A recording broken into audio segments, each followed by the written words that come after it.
Hong Kong के लिए बनाए गए चीन के नए राष्ट्रीय सुरक्षा कानून का विरोध हांगकांग में बढ़ता ही जा रहा है। रविवार को हांगकांग पुलिस ने हजारों प्रदर्शनकारियों पर आंसू गैस के गोले दागे हैं, जो राष्ट्रीय सुरक्षा कानून को लागू करने की बीजिंग की विवादास्पद योजना का विरोध कर रहे थे।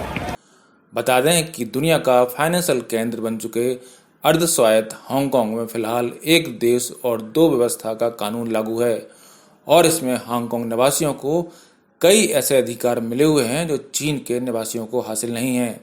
रविवार को सोशल मीडिया पर पोस्ट की गई कई तस्वीरों के अनुसार प्रदर्शनकारियों ने व्यस्त कॉजवे और बान चाई जेलों में प्रदर्शन किया है। प्रदर्शनकारियों ने सरकार से उनकी मांगों के संदर्भ में 5 मांगे एक कम नहीं जैसे नारे लगाए और पिछली साल सरकार विरोधी प्रदर्शनकारियों के खिलाफ कथित पुलिस क्रूरता की जांच समेत कई नारे लगाए। उधर हांगकांग पुलिस भी इन विरोध प्रदर्शनों को सख्ती से दबाने के लिए आगे आई है। वाटर कैनन ट्रकों और बख्तरबंद पुलिस वाहनों को कॉजवे में दौड़ता देखा गया, जबकि प्रदर्शनकारियों द्वारा एक सड़क को रोकने की कोशिश की तो पुलिस ने भीड़ को तितर-बितर करने के लिए आंसू गैस की गन से गोलियां चलाईं। स्थानीय मीडिया के अनुसार 100 से अधिक लोगों को हिरासत में लिया गया है। प्राप्त जानकारी के अनुसार कोविड-19 की दस्तक देने के बाद हांगकांग में यह पहला बड़ा प्रदर्शन था। बीजिंग के इस कानून से गुरुवार के बाद ही वित्तीय बाजार सहमा हुआ है और कई देशों की सरकारों, अंतर्राष्ट्रीय मानवाधिकार समूहों ने इस पर चीन की सख्त आलोचना की है। बीजिंग के कानून के इस नए मसौदे के अनुसार अब दुनिया के इस वित्तीय हब में चीनी सरकार की खुफिया एजेंसियों के भी स्थापना को भी दिखाया सकता है और इस कानून के आने के बाद हांगकांग की लेजिस्लेटिव काउंसिल को सीमित अधिकार रह जाएंगे और यहां बीजिंग का ही शासन चलेगा। हांगकांग में लोकतंत्र की मांग को दबाने की चीन की साजिश के इस विरोध में अमेरिका के बाद दुनिया के कई प्रमुख देश खड़े हो गए हैं। ब्रिटेन, ऑस्ट्रेलिया और कनाडा ने संयुक्त बयान जारी कर चीन की इस हरकत पर चिंता जताई है और कानून में संशोधन की प्रक्रिया को तत्काल रोकने के लिए कहा है। इन देशों के द्वारा जारी किए गए संयुक्त बयान में प्रस्तावित कानून को एक राष्ट्र दो व्यवस्था के सिद्धांत का उल्लंघन बताया है। इसी सिद्धांत पर समझौते के बाद ही 1997 में ब्रिटेन ने 150 साल के शासन के उपरांत हांगकांग को चीन को सौंपा था। हांगकांग के आखिरी गवर्नर रहे क्रिस पैटन ने चीन के ताजा कदम को हांगकांग के साथ धोखा बताया है। उन्होंने पश्चिमी देशों से मांग की है कि वे चीन की साजिश के खिलाफ खड़े हों और उसे रोकें। चीन में सरकार ने संसद में हांगकांग को राष्ट्रीय सुरक्षा नीति के दायरे में लाने के लिए कानून में संशोधन का प्रस्ताव पेश किया है। हांगकांग में कानून लागू होने के बाद वहां पर चीन के खिलाफ कुछ भी बोलना अपराध की श्रेणी में आ जाएगा और उसके लिए कड़े दंड का प्रावधान होगा। इसी प्रकार से हांगकांग में विदेशी गतिविधियां भी सीमित हो जाएंगी। जानकारों का मानना है कि इससे वहां की आर्थिक स्थिति भी प्रभावित होगी। हांगकांग को सशर्त हस्तांतरण के समय से ही कई तरह की स्वतंत्र गतिविधियों के अधिकार प्राप्त हैं, जो चीन की मुख्य भूमि के लोगों को नहीं है। हांगकांग में लागू होने वाला कानून वहां की ऐसी सभी गतिविधियों को रोक देगा। ब्रिटेन में रह रहे पैटन ने कहा कि ब्रिटेन की नैतिक, आर्थिक और न्यायिक जिम्मेदारी है कि वे हांगकांग के पक्ष में खड़ा हो और चीन को रोके, क्योंकि सन 1984 में हुए समझौते में तत्कालीन चीनी प्रधानमंत्री झाओ जियांग ने हांगकांग की स्वायत्तता बरकरार रखने की गारंटी दी थी। इसके पूर्व शनिवार को दुनिया भर की लगभग 200 राजनीतिक हस्तियों ने एक बयान में कहा कि प्रस्तावित कानून शहर की स्वायत्तता, कानून के शासन और बुनियादी स्वतंत्रता पर व्यापक हमला है। इसमें कहा गया है कि अगर अंतर्राष्ट्रीय समुदाय बीजिंग पर हांगकांग के मामले में उसकी वचनबद्धता पर भरोसा नहीं कर सकता है, तो फिर अन्य मामलों में भी लोग चीन की बात पर भरोसा नहीं करना चाहेंगे।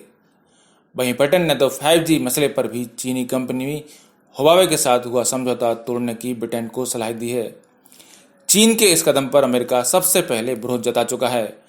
विदेश मंत्री माइक पोम्पियो ने इस कानून को हांगकांग की स्वायत्तता की हत्या के लिए गाड़ी जाने वाली कील कहा है, जबकि राष्ट्रपति ट्रंप चीन के खिलाफ बहुत पहले ही कड़े कदम की चेतावनी दे चुके हैं।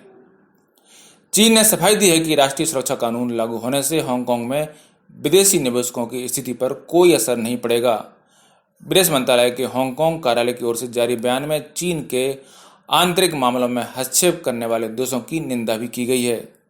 साथ ही चीन ने हांगकांग के ऊपर अपना नया राष्ट्रीय सुरक्षा कानून लगाने के अपने विवादास्पद फैसले को लेकर भारत और अन्य देशों का समर्थन मांगा है और कहा है कि इसका लक्ष्य इस पूर्व ब्रिटिश कॉलोनी में पृथकतावादी ताकतों को काबू में रखना है, जिन्होंने देश की राष्ट्रीय सुरक्षा और संप्रभुता के लिए गंभीर खतरा पैदा कर दिया है।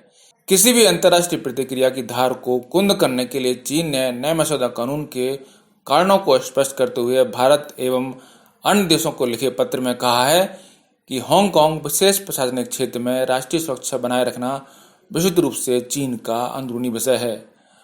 विभिन्न देशों को सौंपे पत्र में चीन ने कहा है कि आपके देश का हांगकांग के साथ घनिष्ठ आर्थिक एवं व्यापारिक सहयोग और दोनों की जनता के बीच आपसी संबंध रहा है। हांगकांग की समृद्धि एवं दीर्घकालिक स्थायित्व पूरी अंतर्राष्ट्रीय बिरादरी के साझे हितों तथा हांगकांग में आपके देश के वैध हितों के अनुरूप है। हम आशा करते हैं कि आपकी सरकार इसे समझेगी और चीन की प्रासंगिक पद्धतियों का समर्थन करेगी।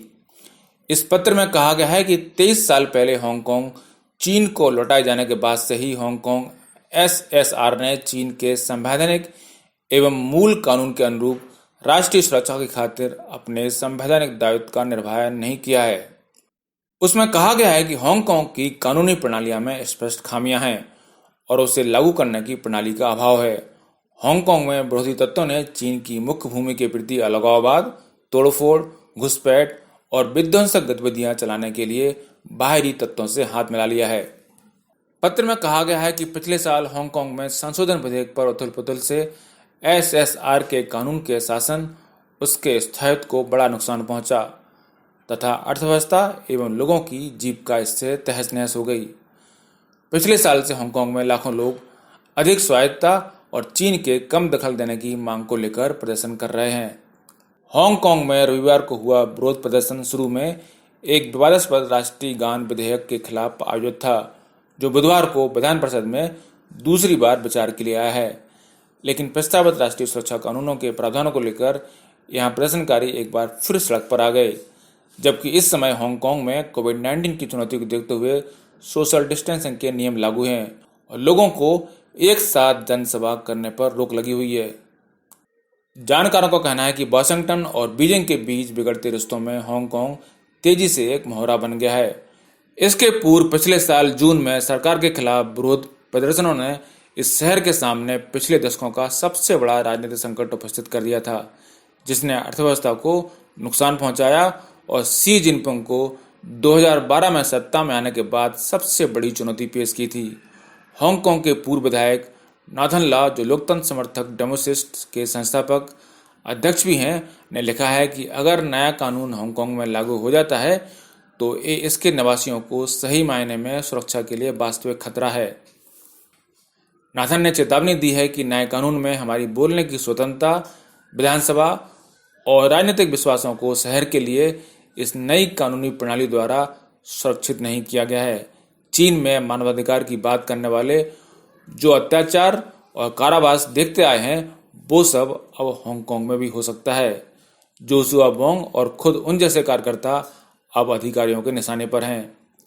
आपको बता दें कि हांगकांग में लोकतंत्र समर्थक और विरोधियों के बीच ये संघर्ष सिर्फ सड़क पर ही नहीं चल रहा, बल्कि ये हांगकांग की लेजिस्लेटिव काउंसिल में भी चल रहा है।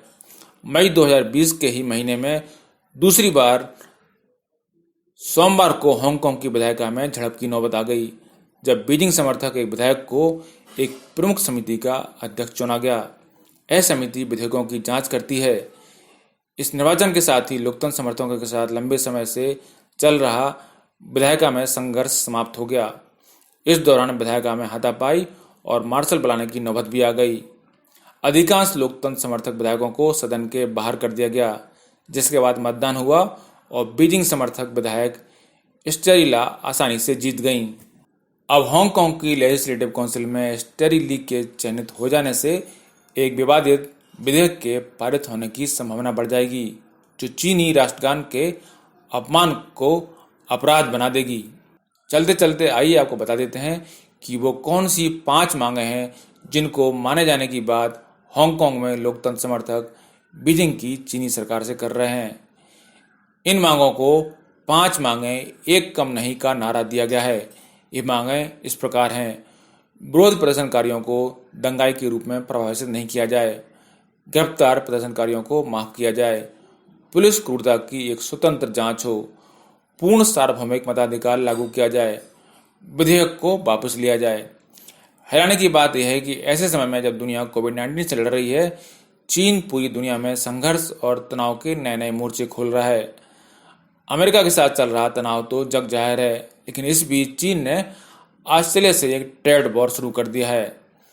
ताइवान पर जबरन कब्जे के लिए तैयारी और अभ्यास कर रहा है। साउथ चाइना सी में लगातार अवैध कब्जों को अंजाम दे रहा है और अब पिछले दिनों भारत से लद्दाख बॉर्डर पर भी तनाव बढ़ा दिया। ऐसे में दुनिया भर में चीन की नीति और नीयत पर सवाल उठाए जा रहे हैं। ब्यूरो रिपोर्ट, पत्रिका टीवी।